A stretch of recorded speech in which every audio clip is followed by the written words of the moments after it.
नमस्कार दोस्तों, आज एक नई वीडियो के साथ आज हम बात करेंगे एंजाइटी के बारे में। एंजाइटी यानी चिंता। चलिए जानते हैं चिंता के पीछे छुपी साइंस के बारे में। दोस्तों, एंजाइटी जिसे हम अलग अलग नामों से जानते हैं, जैसे कि डर, तनाव, भय, चिंता, ये एक अडेप्टिव या एक प्रोटेक्टिव प्रोसेस भी हो सकता है। आज के समाज में चिंता, एंजाइटी ये बहुत ही कॉमन है। चिंता किसी भी खतरे के अनुकूल या सुरक्षात्मक प्रतिक्रिया का हिस्सा हो सकती है। चिंता शारीरिक और भावनात्मक तनाव के लिए एक प्राकृतिक प्रतिक्रिया है, लेकिन यह दुर्बल करने वाली और एक गंभीर स्वास्थ्य चिंता भी हो सकती है। चलिए अब हम बात करते हैं इसकी पैथोफिजियोलॉजी के बारे में।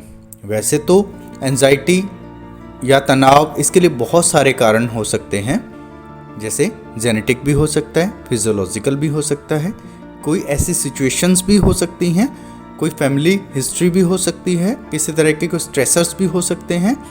लेकिन दिमाग के अंदर एक सबसे ज़्यादा इम्पोर्टेंट हिस्सा है जिसे एमिगडेला बोला जाता है। एमिगडेला किसी भी तरह की एंजाइटी, वरी और फियर के लिए ब्रेन का मेन सेंटर होता है। एमिगडेला के अंदर फंक्शनल यूनिट के तौर पे काम करने वाले लेटरल न्यूक्लियस, सेंट्रल न्यूक्लियस और बेसल न्यूक्लियस होते हैं। लेटरल न्यूक्लियस अपनी सारी इनपुट्स बेसल न्यूक्लियस को देता है, बेसल न्यूक्लियस अपनी सारी इनपुट्स सेंट्रल न्यूक्लियस को देता है। ऐसे लेटरल और बेसल न्यूक्लियस दोनों से मिली हुई इनपुट्स सेंट्रल न्यूक्लियस ब्रेन के दो मेन हिस्सों तक पहुंचाता है, जैसे कि हाइपोथैलेमस और ब्रेन स्टेम। चलिए अब थोड़ा सा इन दोनों हिस्सों के बारे में जानते हैं। पहले हाइपोथैलेमस, जैसे कि पिक्चर में दिख रहा है, ग्रीन कलर का एक छोटा सा ग्लैंड जो पिट्यूटरी ग्लैंड से थोड़ा सा ऊपर है। वाटर बैलेंस, स्ट्रेस, हंगर, भूख का लगना, रिप्रोडक्शन को, थर्मोरेगुलेशन को, हमारी नींद, उठना, इन सब चीज़ों को कंट्रोल करने वाला हाइपोथैलेमस होता है। इसी तरह से ब्रेन स्टेम मेनली तीन हिस्सों से मिलके बनता है, जैसे mid brain, pons and medulla. जैसे ब्रेन स्टेम के पार्ट जैसे कि मिड ब्रेन अलर्टनेस और अराउजल को कंट्रोल करता है। इसके अलावा elementary forms of seeing and hearing, इनको कंट्रोल करता है। पोन्स हमारी फेशियल मूवमेंट्स को, सेंसेशंस को, हेयरिंग को, कोऑर्डिनेटिंग आइज मूवमेंट्स को, इन सबको कंट्रोल करता है। इसके अलावा मेड्यूला जितनी बेसिक लिविंग फंक्शंस हैं उन सबको ये कंट्रोल करता है। Vital to life and death इसको कंट्रोल करेगा। इसके अलावा जितनी वॉलेंट्री मूवमेंट्स हैं, जितनी इनवॉलेंट्री मूवमेंट्स हैं, जैसे कि सांस लेना, heart rate, blood pressure, swallowing, भोजन का निगलना, वॉमिटिंग, स्नीजिंग, इन सब चीज़ों को मेड्यूला कंट्रोल करता है। एंजाइटी के केसेस में सबसे पहले रिस्पॉन्सिबल होता है एमिगडेला। एमिगडेला का रिस्पॉन्स किसके लिए? किसी भी ऐसे थ्रेट के लिए जो विजुअल स्टिमुलाई से आता हो। विजुअल मतलब आंखों से देखने के बाद, ऑल्फैक्टरी सूंघने के बाद, ऑडिटरी सुनने के बाद, किसी भी माध्यम से जब थ्रेट हमारे ब्रेन तक मैसेज पहुंचाता है तो हमारा जो रिस्पॉन्स है वो मेन सेंटर एमिगडेला की तरफ से आता है। चलिए अब ये प्रोसेस कैसे काम करता है इसको समझने के लिए इस पिक्चर के माध्यम से समझते हैं। सबसे पहले किसी भी तरह के कोई भी जानवर के काटे जाने के बाद का जो एहसास है, जो दर्द का एहसास है और जो उसके डर का एहसास है, वो हमारे मेमोरी के अंदर हमेशा के लिए स्टोर हो जाता है। अगर उसके बाद में हमारे सामने कोई न्यूट्रल स्टिमुलस आता है, जैसे कि इस पिक्चर में दिखाया गया है कि एक सांप है, लेकिन हम उसके लिए कोई ज़्यादा रिस्पॉन्स नहीं करेंगे क्योंकि हमारे सामने उसके लिए किसी तरह की कोई भी मेमोरी हमारे ब्रेन में स्टोर नहीं है। लेकिन अगर वो सांप हमें काट लेता है तो पहले काटे हुए डर और दर्द दोनों का एहसास हमारे सामने आ जाता है और उसके बाद में वो हमेशा के लिए सांप जब भी हमें दिखेगा तो वो डर और वो पेन हमेशा हमारा दिमाग रिस्पॉन्स करेगा। इसी तरह से एमिगडेला रिस्पॉन्स देगा 4 तरह से, मेनली फ्रीज, एकदम से सहम जाना, फ्लाइट, दौड़ना, फाइट, लड़ाई करना, या फॉन, सहमे सहमे से रहना।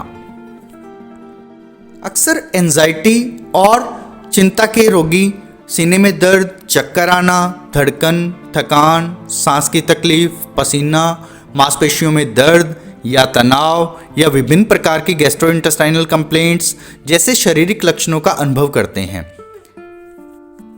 नॉर्मल एंजाइटी के केसेस के अंदर अस्थिरता, घबराहट, मरने या पागल हो जाने का डर या खुद से अलगाव की भावना शामिल हो सकती है।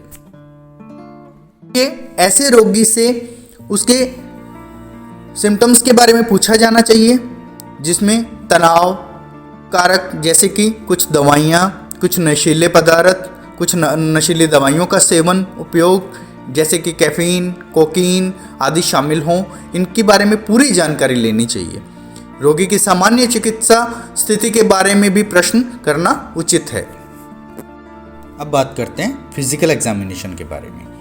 एंजाइटी से जुड़े हर एक केस की फिजिकल एग्जामिनेशन प्रॉपर तरीके से होना बहुत ज़रूरी होता है। ऐसे केसेस के लिए उनका ब्लड प्रेशर चेक होना, उनका कार्डियोवैस्कुलर चेकअप होना, हार्ट का प्रॉपर चेकअप होना, रेस्पिरेटरी चेकअप होना और न्यूरोलॉजिकल चेकअप का होना बहुत ज़रूरी है।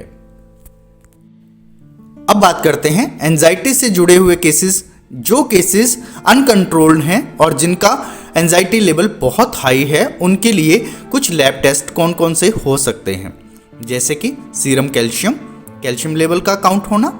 हाइपोकैल्सीमिया की कंडीशंस में जहां कैल्शियम लेवल कम हो जाता है वहां भी कुछ मेंटल सिम्टम्स आते हैं। हिमेटोक्रिट वैल्यू एनीमिया के केसेस में जहां खून की कमी हो। थायराइड के केसेस में थायराइड स्टिमुलेटिंग हार्मोन भी अक्सर एंजाइटी जैसे सिम्टम्स को जन्म देता है।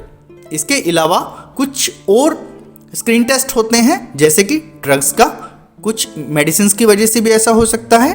हाइपोक्सिया की कंडीशंस में भी ऐसा हो सकता है।